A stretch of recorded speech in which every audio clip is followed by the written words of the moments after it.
Es una de las más bellas historias de amor jamás contadas y una de las mayores guerras épicas de la historia de la humanidad. Es una historia de dioses y héroes, sobre el más diestro de los guerreros y la más hermosa de las mujeres. Es la historia de un caballo troyano y de 1 millar de barcos. Pero ¿qué hay de cierto en todo esto? ¿Realmente hubo una guerra de Troya? ¿Qué secretos oculta esta colina de Turquía occidental? ¿Podríamos estar ante la gran ciudad perdida de Troya? Es una moderna historia detectivesca que desvela un antiguo misterio. La verdad oculta tras la epopeya, tesoros robados, esqueletos soterrados e imperios en declive. Es incluso más inverosímil de lo que el propio Homero pudo haber imaginado.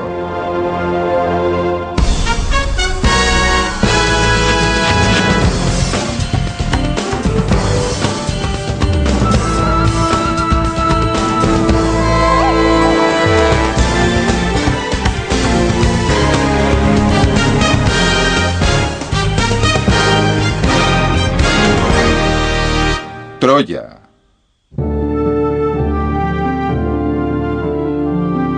Este tesoro tiene cerca de 4.500 años de antigüedad y su rocambolesca historia nos remonta hasta la civilización perdida de Troya. Estas piezas de oro se han robado, escondido, ganado en batalla y vuelto a perder. Diversas naciones han luchado por ellas y más de un imperio han visto caer. Abril de 1945.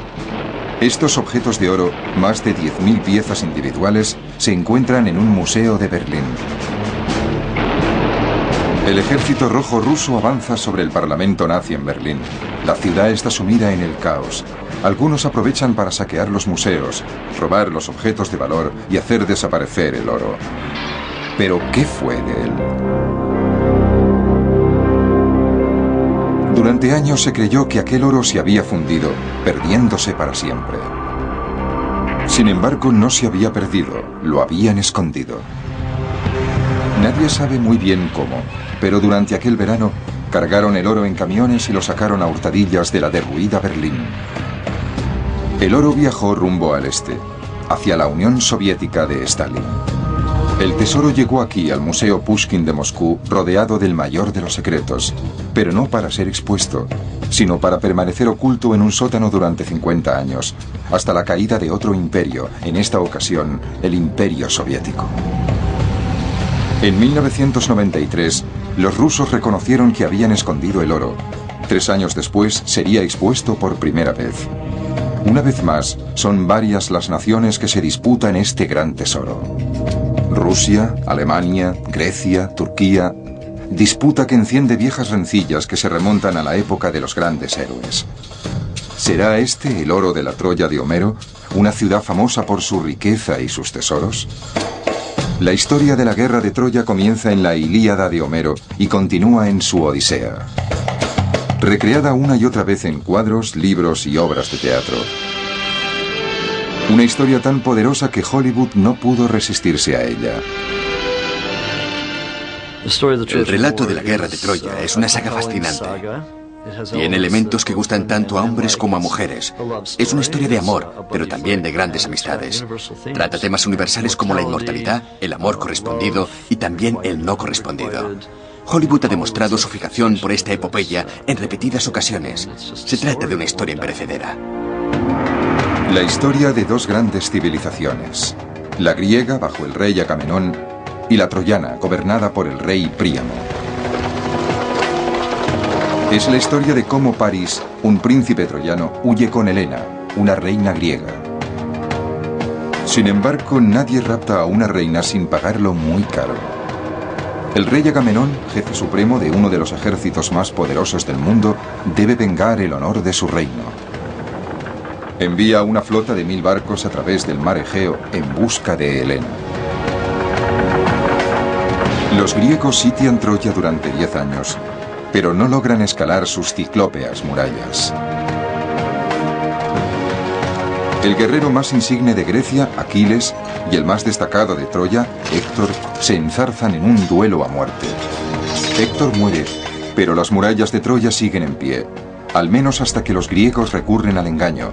Construyen un enorme caballo de madera sobre ruedas y lo dejan a las puertas de la ciudad. Los troyanos creen que es un regalo. Sin embargo, en su interior se oculta un grupo de soldados griegos que, tras incendiar Troya y reducirla a cenizas, huye con Helena. Troya cae, pero su leyenda seguirá viva a través de los siglos. Hay varias expresiones relacionadas con la historia de la guerra de Troya. De hecho, la mayoría de la gente no es consciente de que vienen de ahí. Como por ejemplo, no me fío de los griegos ni aunque vengan con regalos. O el rostro que lanzó miles de barcos, es decir, el rostro de Helena. Y cómo no, el famoso talón de Aquiles. Homero se las ingenió para tratar algunos temas atemporales. Los sacrificios que debe hacer un soldado que lucha por su patria y que se debe a su monarca, o la fuerza del amor, que hace que algunos hombres estén dispuestos a dejarse la piel en el campo de batalla. Estos dos temas son recurrentes en toda la literatura occidental.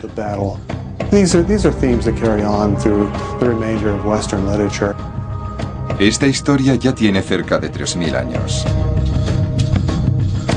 ¿Pero será cierta? ¿Existió alguna vez Troya? ¿Realmente hubo una guerra de Troya?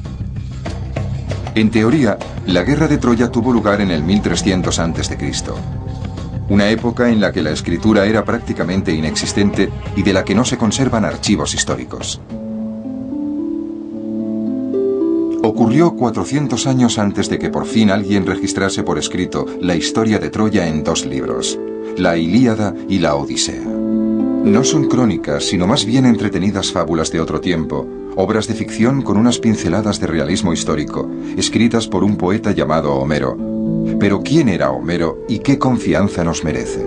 La autoría de la Ilíada y la Odisea se atribuye a un poeta ciego de Turquía occidental llamado Homero que vivió durante el periodo griego. Estudios recientes insisten en que los datos de los que disponemos no demuestran que el autor de estos 2 poemas épicos fuese Homero. Tampoco se ha demostrado su ceguera. Hay quien ha sugerido que Homero no es una persona, sino una profesión. Un Homero no es más que un poeta.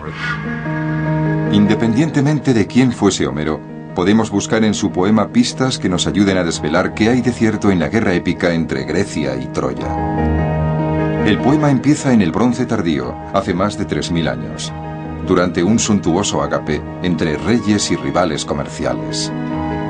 El rey Príamo de Troya y el rey Menelao de la ciudad griega de Esparta, que controlan rutas comerciales rivales, celebran su nueva alianza. Pero surge un problema. Uno de los hijos de Príamo, el príncipe Paris, está distraído y no tiene la cabeza como para relaciones diplomáticas. El motivo de su distracción, la esposa de su anfitrión, Helena, considerada la mujer más hermosa del mundo. Pero el rey Menelao no se da cuenta de nada. Menelao, que por lo visto no es muy perspicaz, parte de viaje dejando a Paris y a Helena solos. Menelao parte hacia Creta en viaje de negocios, y ya se sabe que cuando el gato no está, los ratones bailan. Helena y Paris se enamoran y dan comienzo a una relación ilícita.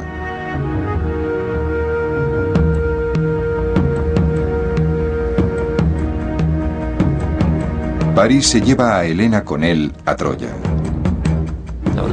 Hay 2 versiones.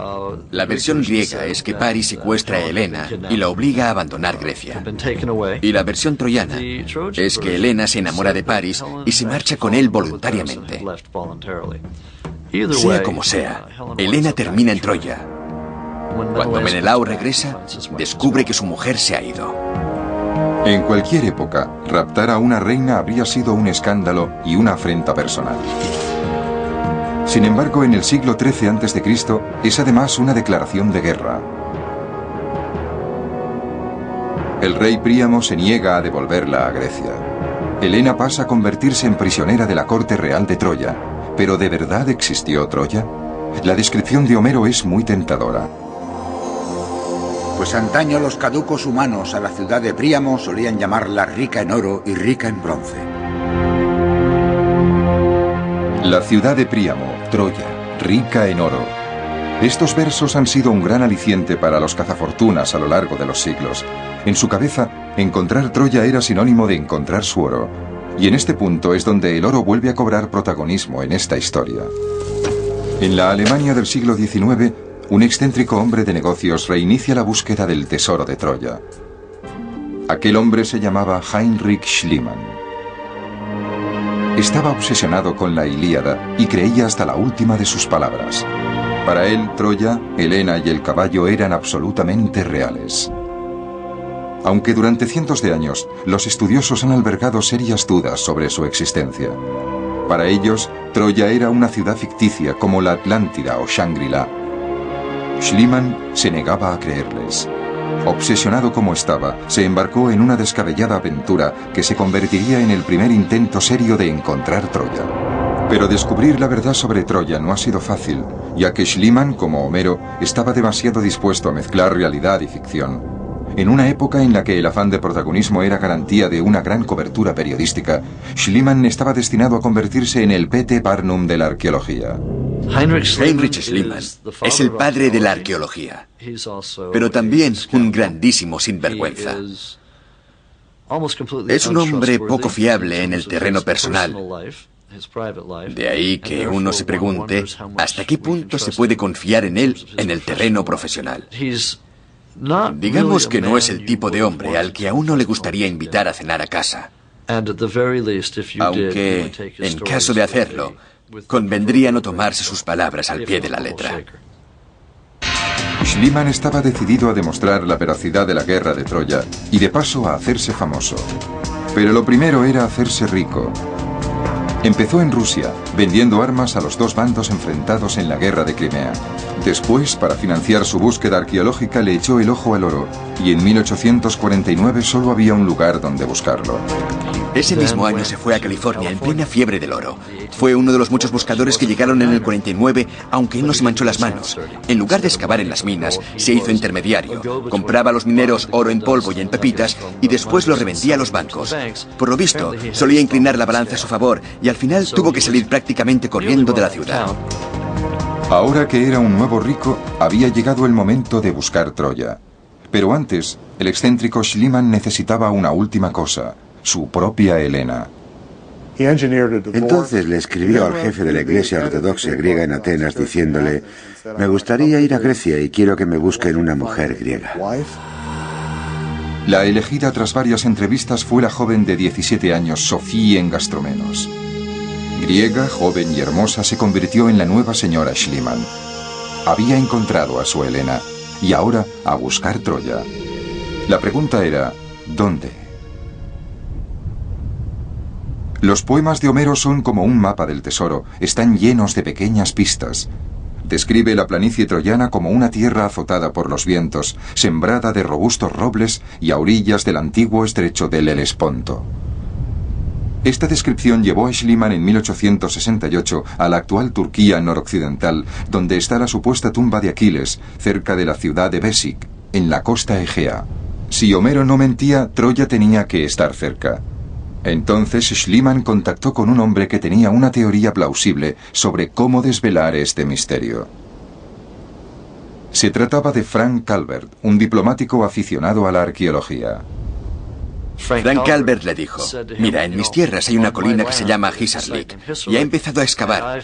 Creo que ahí está Troya. ¿Por qué no te vienes, echas un vistazo y me ayudas a cavar? Si estoy en lo cierto y se trata de Troya, podemos llegar a un acuerdo. No había mucho que ver en Hisarlik. No era más que un cerro de 200 metros de alto por 146 de ancho que se alzaba sobre las tierras de labranza de la costa de Anatolia, en Turquía. Calvert convenció a Schliemann de que bajo esta modesta colina, en mitad de la nada, se había alzado alguna vez la cosmopolita civilización de Troya.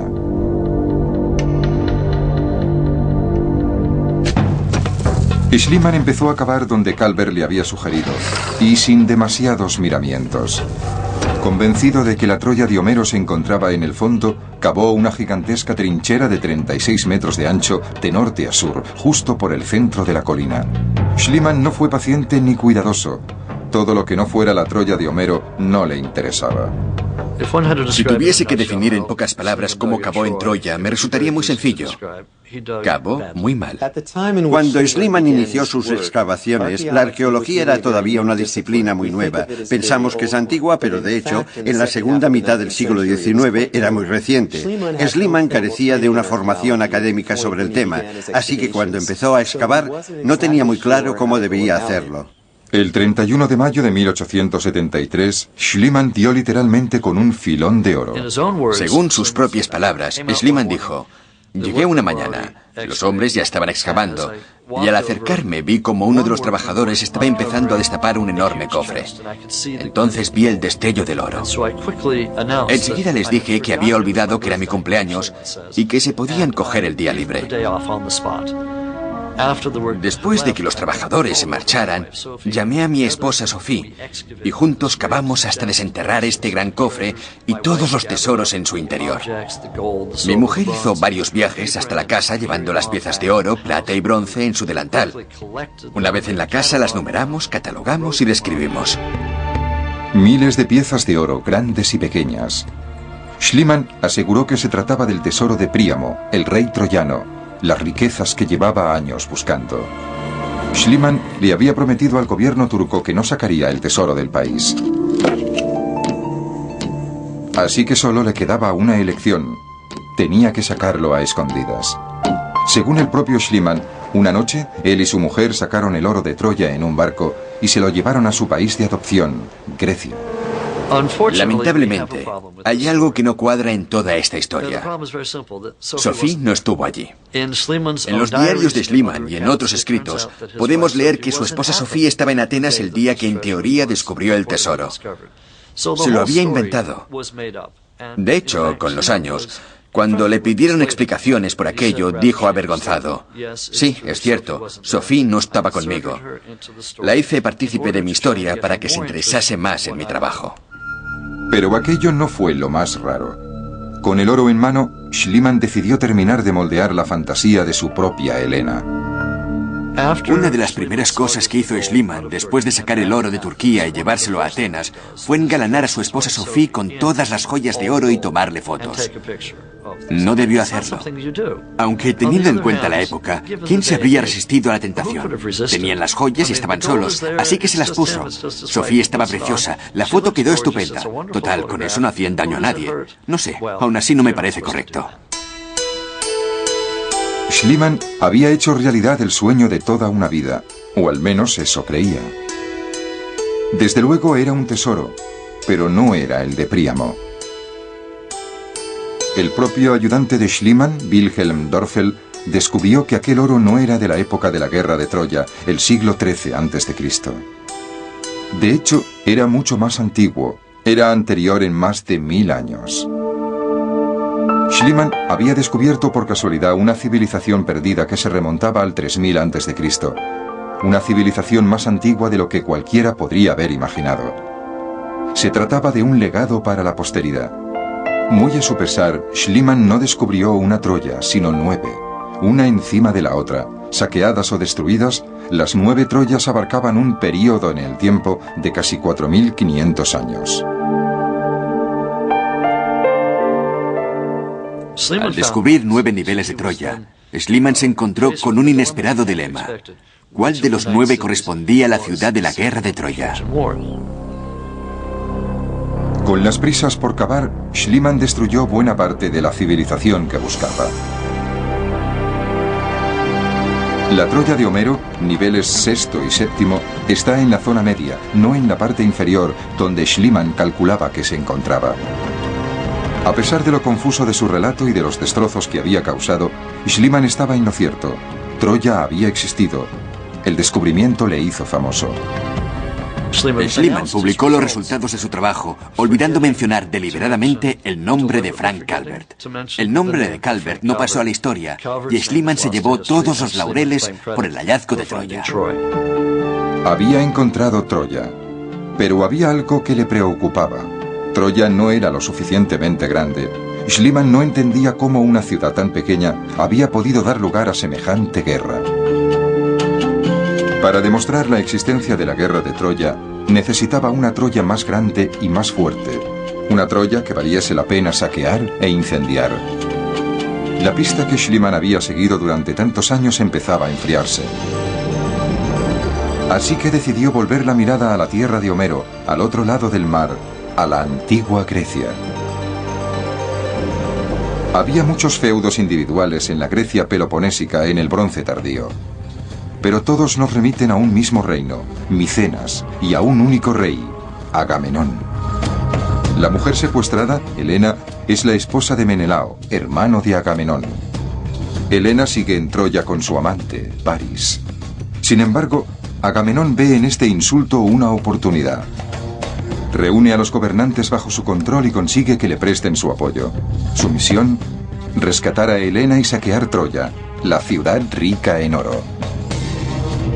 Su arma secreta, Aquiles, el mejor guerrero de Grecia, cuya agilidad y destreza en el campo de batalla eran dones que le habían sido otorgados por los dioses. ¿Cómo se puede perder teniendo la mayor flota y el mejor guerrero?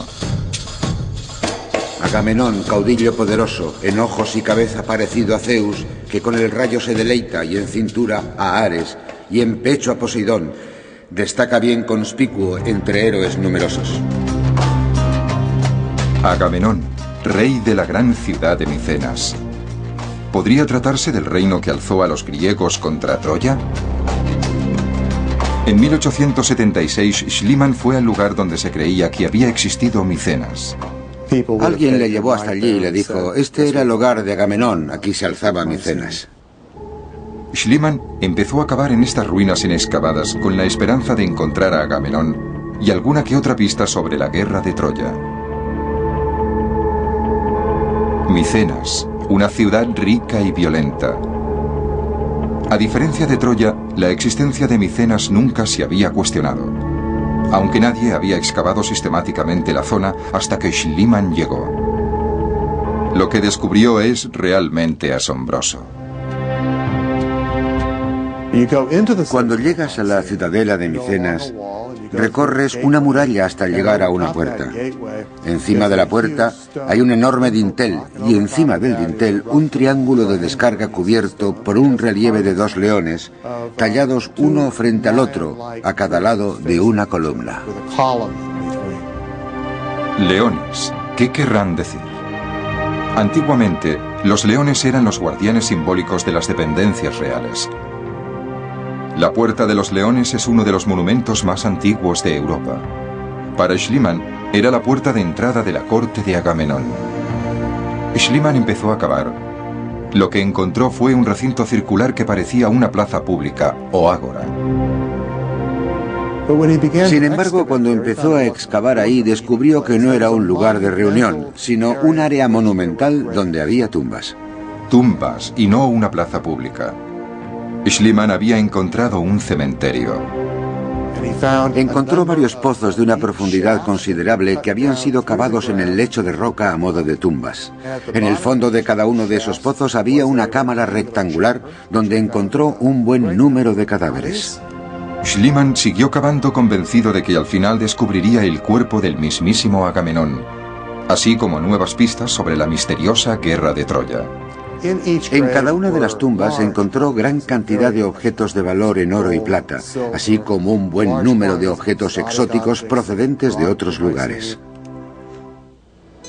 Oro. Por increíble que parezca, Schliemann había vuelto a dar con un filón de oro. Las piezas más importantes, unas máscaras de oro colocadas sobre los rostros de los difuntos, símbolo de una vida en el más allá cargada de tesoros. Schliemann ya había visto bastante. Envió telegramas a los periódicos más importantes diciendo que había mirado al mismísimo Agamenón a la cara. La prensa europea se lo tragó. Y es que Schliemann jamás habría permitido que la verdad estropease una buena historia. La máscara original encontrada por Schliemann pertenecía a un caballero anónimo de rostro amable y carnosas mejillas. El rey de Grecia decidió ir a verla, pero mientras tanto Schliemann encontró una máscara aún mejor. Así que cuando el rey se presentó en la excavación, le mostró la segunda máscara. Era la máscara de una cara con barba y bigote, más acorde a la de un rey. Podría haber sido un caballero victoriano. De hecho, hay quien ha sugerido que le llevó la máscara de oro a un amigo, un joyero quizás, para que le añadiese la barba y el bigote. Quizás Schliemann no llegase al extremo de manipular el rostro del propio Agamenón. Lo que está claro es que no era Agamenón, aquel cadáver tenía 300 años más. Una vez más, el azar y el afán de Schliemann por encontrar pruebas de la guerra de Troya le llevaron a realizar un prodigioso descubrimiento. Aquella máscara pertenecía a un período micénico anterior. Pero lo que Schliemann quería encontrar era la Micenas que alcanzó la gloria durante la Ilíada de Homero. Unos años después, los arqueólogos realizaron un importante hallazgo relacionado con Homero. Encontraron un casco con colmillos de jabalí que coincidía con uno descrito en la Ilíada. Y a ambos lados le puso de la cabeza el yelmo, elaborado en piel. Por fuera lo rodeaban los blancos y brillantes colmillos de un jabalí, apiñados, aquí y allá dispuestos hábilmente y con destreza. De pronto, Homero era algo más que un poeta. Por fin, mitología y arqueología se fundían en una, y la ciudad de Agamenón cobraba protagonismo. Como Troya, Micenas se encontraba sobre una colina, desde donde dominaba las rutas comerciales a sus pies. Y al igual que Troya, Micenas se convirtió en una ciudad rica.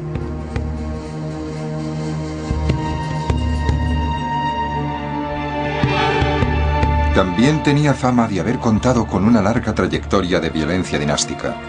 El abuelo de Agamenón asesinó a su propio hermano aquí y se lo dio de comer a sus hijos.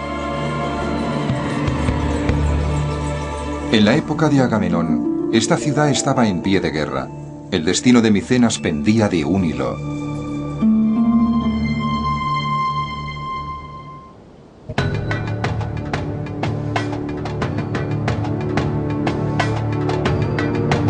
Mientras su gran flota se prepara para zarpar, Agamenón protagoniza un acto desesperado. Sacrifica a su propia hija a cambio de vientos favorables para alcanzar Troya.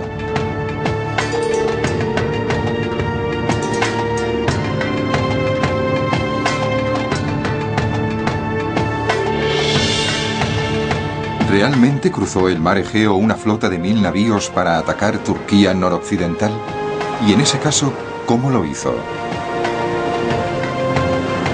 50 remeros en un barco de una sola cubierta podían alcanzar velocidades de hasta 80 nudos. 480 kilómetros separaban Micenas de Troya por mar, así que la flota de Agamenón tarda 3 días más o menos en cruzar el mar color de vino de Homero. No sabemos si el mérito es de los dioses, del sacrificio de Agamenón o de sus hábiles guerreros, pero la flota llega a su destino. La flota griega cruza el mar Egeo y atraca frente a las costas turcas. Pero hasta aquí llega la buena suerte de Agamenón. Tras una trivial discusión por una joven esclava, el gran guerrero Aquiles se niega a luchar junto al ejército griego. Agamenón tendrá que tomar Troya sin él. Los griegos acampan en la bahía de Troya y planean su asalto a la ciudad con el objetivo inicial de rescatar a Helena. Sin embargo, su ejército no fue el último en luchar por el control de estas tierras. Durante la Primera Guerra Mundial, cerca de 250.000 soldados aliados murieron aquí durante la batalla de Gallipoli. En el 1452 d.C., los otomanos conquistaron Constantinopla río arriba. Y en el 332 a.C., Alejandro Magno llegó hasta aquí con un ejército de 20.000 hombres. ¿Por qué se han disputado los hombres estas costas tantas veces a lo largo de los siglos? La respuesta es su privilegiada situación.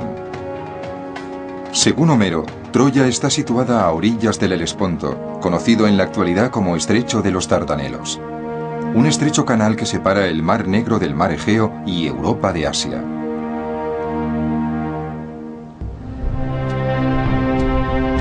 Estas costas siempre han estado sembradas de pequeños pueblos pesqueros.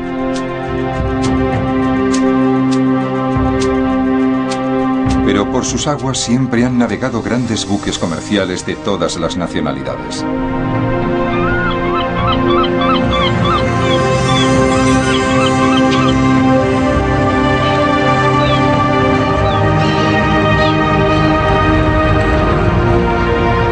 La mayor parte de las riquezas de la antigüedad pasaron por este estrecho canal.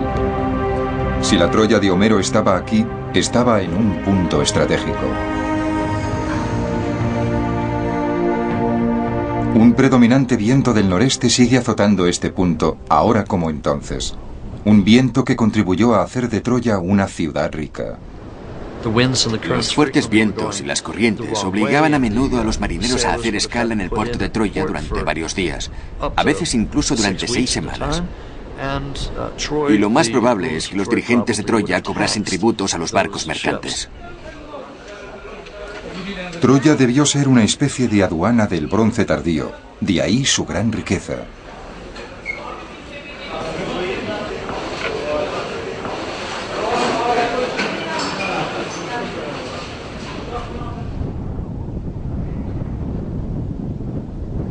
Fuera de las murallas de la ciudadela había granjas y rebaños de cabras y ovejas, el tipo de plácida vida pastoral que Homero describía en la Ilíada. Pero en el interior de la ciudadela todo era regio y magnífico. La vida cortesana de Troya estaba dentro de los muros de la ciudadela, desde donde el rey Príamo, según la Ilíada, cobraba peajes e impuestos a los barcos que cruzaban el estrecho. Seguramente, por aquel entonces, Troya ya era una ciudad muy mundana. Incluso me atrevería a decir que tenía cierto aire cosmopolita. Entre sus ruinas han aparecido un buen número de objetos extranjeros, importados. Sin duda, era un lugar frecuentado por embajadores y enviados extranjeros. Dos ciudades, Micenas, rica gracias al comercio, y Troya, rica gracias a la recaudación de impuestos. ¿Sería esta rivalidad entre griegos y troyanos la verdadera causante de la guerra de Troya? Sabemos que hubo guerras durante la Edad de Bronce entre los distintos pueblos que comerciaban a través del Egeo Oriental. No debería sorprendernos, dada la ubicación de Troya, que formase parte de esta red comercial. Durante el Bronce tardío solo había una manera de atacar una ciudad fortificada, de frente. Y en la epopeya de Homero, eso es exactamente lo que los griegos se disponen a hacer. Se reúnen frente a las puertas de la ciudad. Pero Paris, temiendo que se desencadene una sangrienta batalla por culpa de Helena, sale al paso y propone zanjar sus diferencias en combate singular con cualquiera de los griegos. El trato: si gana él, Helena se queda en Troya; si pierde, regresa a Grecia. Menelao, el marido de Helena, ansioso por vengar su honor, acepta el reto.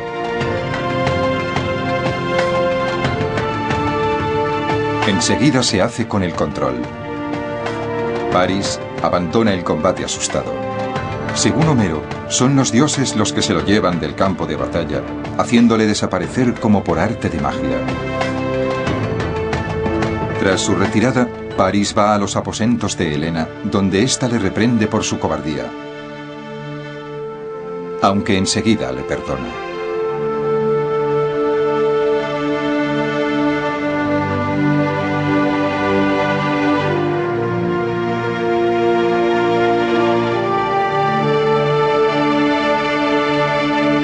Un atractivo cobarde cuya historia de amor pone en peligro a toda una civilización. ¿Pero realmente existió un príncipe Paris en Troya? ¿Hay pruebas de que realmente existiese? El pueblo hitita que vivía al oeste de Troya, uno de los primeros en utilizar la escritura pictográfica, nos ha proporcionado varias pruebas muy interesantes. En los textos hititas encontramos referencias a un rey de Huelusa llamado Alejandro.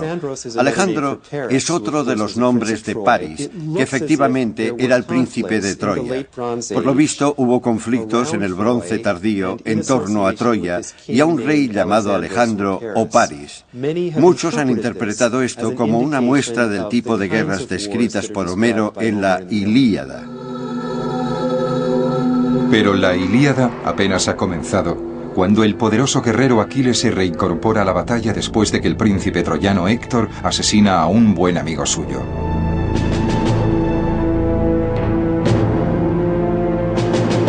Llevado por el odio, Aquiles prácticamente aniquila al ejército troyano, obligando a los supervivientes a replegarse tras las puertas de la ciudad. El sitio griego se estrecha y se instala al pie de las murallas de Troya. Homero describió estas murallas en la Ilíada. Defenderán la villa las torres y altas puertas con sus hojas a ellas ajustadas, ensambladas por un cerrojo a modo de yugo, altas y bien pulidas.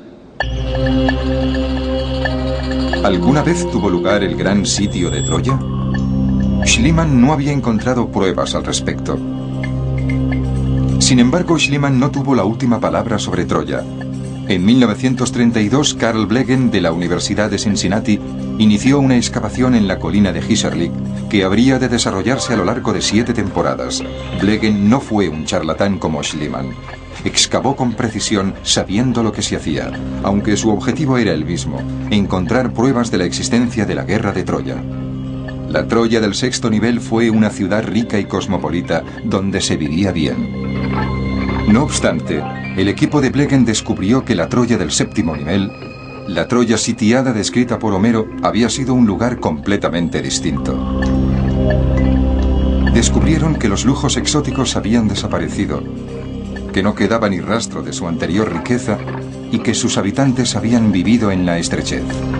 ¿Qué había sido de la otrora rica y bucólica Troya? De pronto, una pista crucial.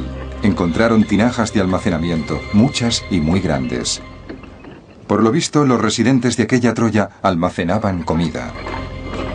La gran mayoría de los habitantes que vivía fuera de las murallas se trasladó al interior de la ciudadela, donde la protección era mayor. No era fácil circular a través de las calles de la ciudad. Las casas estaban construidas muy juntas y había enormes vasijas de almacenamiento que contenían comida. Gracias a estas provisiones, los habitantes no tenían que abandonar la protección de la ciudadela casi nunca. El clima que se respiraba era de miedo. ¿Miedo a qué? El profesor Rose cree que la Troya del nivel 7º era una ciudad sitiada, tal y como la describe Homero en su poema. En la Ilíada, los que tienen sitiada Troya son los griegos, y la batalla final tiene lugar justo al otro lado de estas murallas. Aquiles enfrenta a Héctor en combate singular, con el destino de Troya en juego.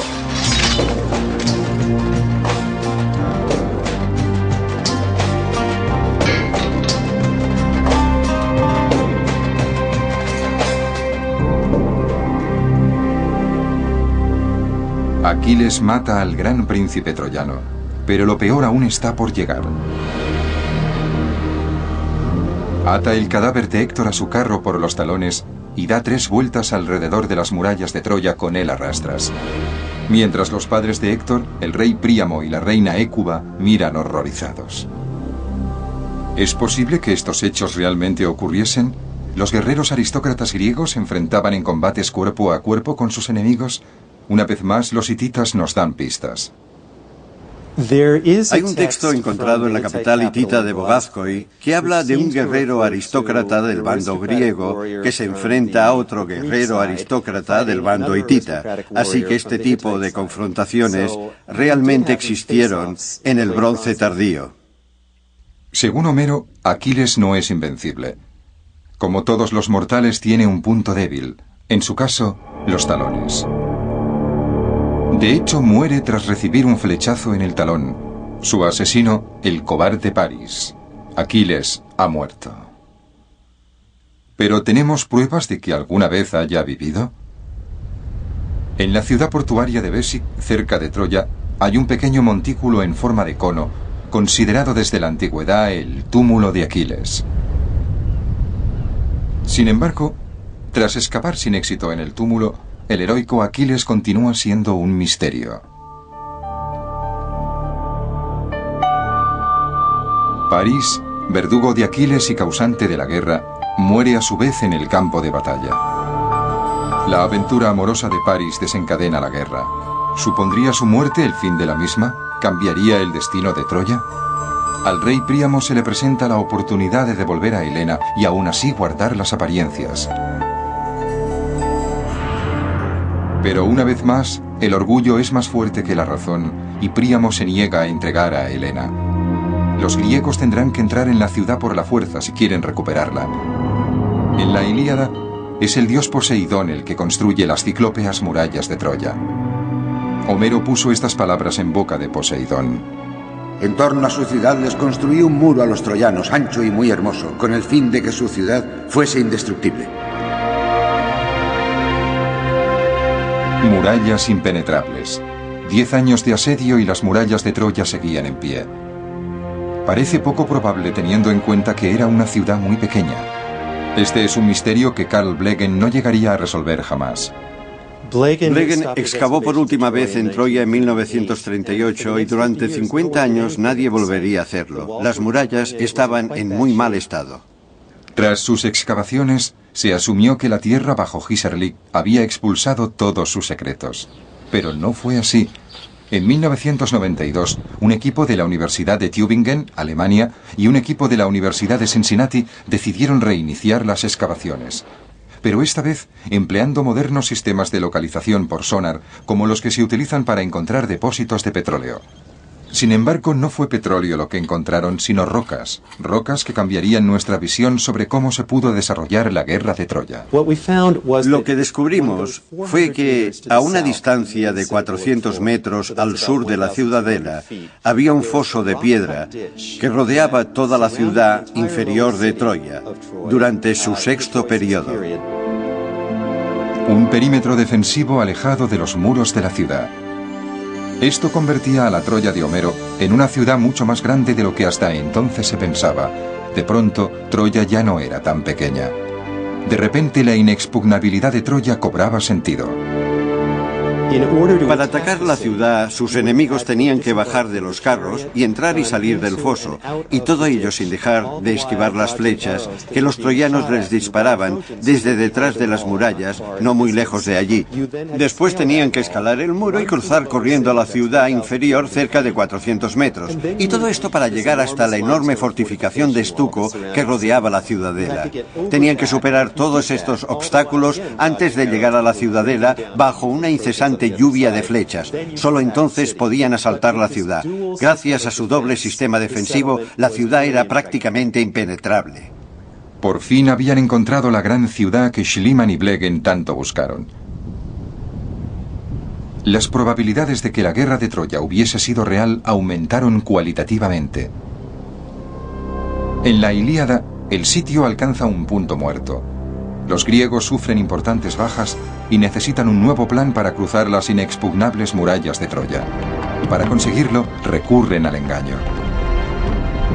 Construyen un enorme caballo de madera, lo empujan hasta las puertas de la ciudad y aparentemente lo abandonan, retirándose. Los troyanos encuentran el caballo y creen que es un regalo de los griegos que han abandonado la batalla. Entonces los troyanos, que no son muy listos, abren las puertas de la ciudad, entran en el caballo y se ponen a celebrar su victoria. Pero el caballo no es un regalo, y los griegos no se han retirado. Su flota permanece oculta tras la isla de Tenedos, cerca del puerto, a la espera de que el enemigo caiga en su trampa. ¿Es posible que ocurriese? ¿Es posible que uno de los mayores ardides de guerra de la literatura universal fuese real? Todos los personajes históricos de la antigua Grecia conocían el relato del caballo de Troya y tan pronto empezaron a experimentar con la representación de figuras humanas y animales, dejaron constancia de ello. Es una de las primeras cosas que dibujaron. ¿Con qué fin iba alguien a inventarse algo así? No debemos olvidar el férreo sistema defensivo que tenían las ciudades del bronce tardío. No es de extrañar que recurriesen a trucos como este para entrar en una ciudad de otro modo inabordable. ¿Por qué un caballo? No lo sé. Hay algunas teorías. En la época de las guerras de sitio, los ejércitos atacantes a veces construían carros de asedio, arietes cubiertos con soldados escondidos en el interior. Esta representación asiria del siglo VII a.C. muestra un vehículo en forma de caballo arremetiendo contra los muros de una fortificación.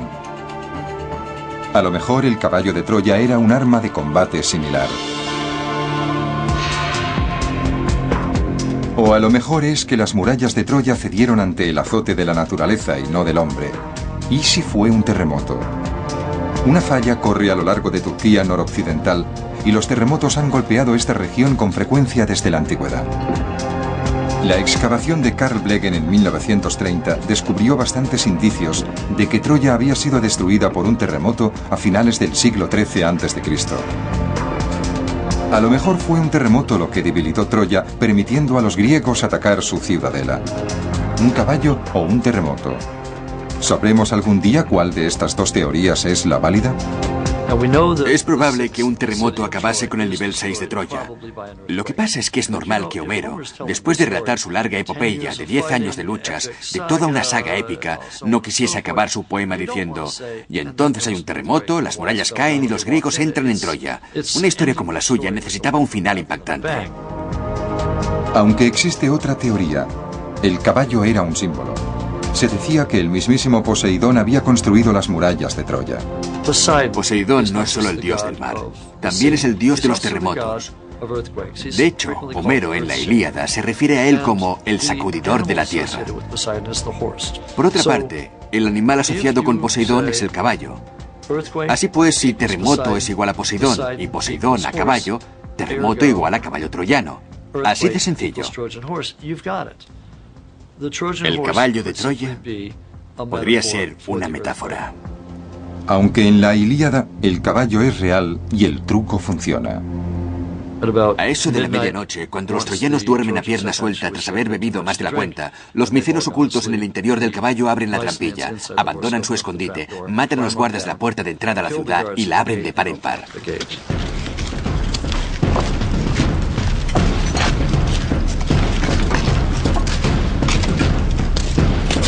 Matan hasta el último troyano, incluido el rey Príamo. Mientras tanto, Menelao busca a Helena, decidido a matarla. Pero cuando la encuentra, su belleza le vuelve a cautivar y decide llevarla con él. Una vez más, la belleza de una mujer tiene un profundo impacto en el destino de los personajes homéricos. ¿Pero qué sabemos en realidad sobre Helena de Troya? ¿Es posible que una disputa por el amor de una hermosa mujer acabase en una guerra épica de 10 años de duración entre colosos del comercio? A los griegos de la antigüedad les gustaba creer en la existencia de una Helena de Troya. Para ellos, Helena de Troya había sido una mujer de carne y hueso. ¿Pero realmente existió? Ni idea. Lo que sí está claro es que la importancia de las mujeres en la antigua Grecia, en el antiguo Oriente Próximo, a la hora de cimentar alianzas entre reyes e imperios, resulta innegable.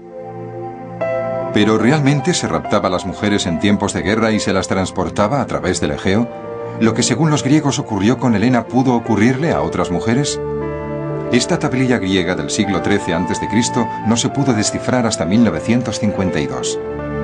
Nos ofrece pistas sorprendentes que nos llevan hasta Homero. Contiene un listado de nombres de mujeres raptadas en tiempos de guerra, y en él aparece el nombre de una tal Toroya o mujer de Troya.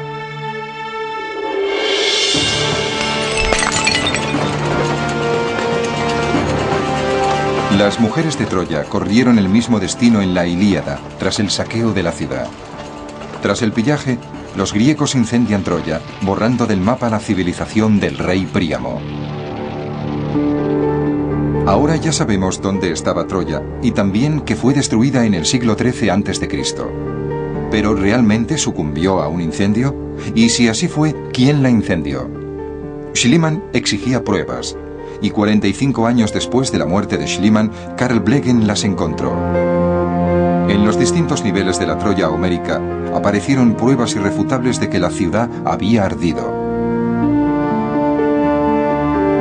Sin embargo, muchas ciudades se incendiaban en la antigüedad. ¿Cómo podemos saber que Troya ardió como resultado de un ataque militar? Cuando los equipos de trabajo de Tübingen y Cincinnati llegaron en la década de los 90, prestaron mucha atención a los niveles de destrucción de la Troya homérica. Encontramos varios niveles de destrucción, dos en concreto correspondientes al bronce tardío. En la segunda fase de destrucción encontramos puntas de flecha. Por lo visto, la ciudad sucumbió ante algún tipo de ataque. Puntas de flecha, empleadas por antiguos guerreros en esta misma ciudad. Por fin, una conexión con la destrucción militar de la Troya de Homero.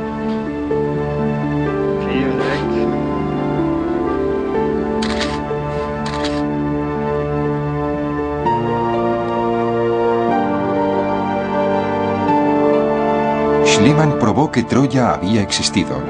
Carl Blegen que había sido sitiada, incendiada y destruida. y los equipos de Tübingen y Cincinnati, que había sido una gran ciudad víctima de un ataque militar. Pero podemos decir que la guerra de Troya, protagonista de la obra de Homero y motivo de obsesión para Schliemann, ¿realmente tuvo lugar? Yo creo que hubo una guerra de Troya. Tenemos pruebas de que los micenos lucharon en Anatolia noroccidental en el siglo XV a.C., 300 años antes de la supuesta guerra de Troya. ¿Había enfrentamientos armados entre griegos y troyanos? No sería de extrañar, porque Troya estaba situada en una región fronteriza que griegos e hititas siempre quisieron controlar. Troya era un blanco atractivo para ambos. Desde luego hubo enfrentamientos armados. Tenemos pruebas arqueológicas que así lo demuestran. ¿Resulta factible que los griegos participaran en ellos? Por supuesto. ¿Podemos demostrarlo? Todavía no. A menudo me pregunto si la guerra de Troya no fue un proceso y no un único hecho. ¿Pudo Homero agrupar 200, incluso 300 años de contiendas en la región de Anatolia noroccidental en una única saga épica? Por supuesto que sí.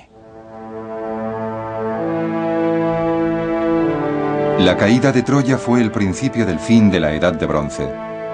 La mayoría de los grandes reinos del Egeo, incluido Micenas, se desplomaron uno tras otro, y la región cayó en un período oscurantista de 400 años. Las ciudades cayeron, pero sus historias han sobrevivido. Las gestas de Aquiles, Héctor, Helena y Paris. La guerra de Troya, el caballo de Troya, la trágica caída de los imperios bajo el peso de la vanidad y la avaricia. El oro de Schliemann sigue en circulación tras pasar por manos de otomanos, nazis y soviéticos. Tres imperios que a su vez también han caído. Aparentemente todo lo que Schliemann tocaba se convertía en oro y todo lo que ese oro tocaba terminaba por caer.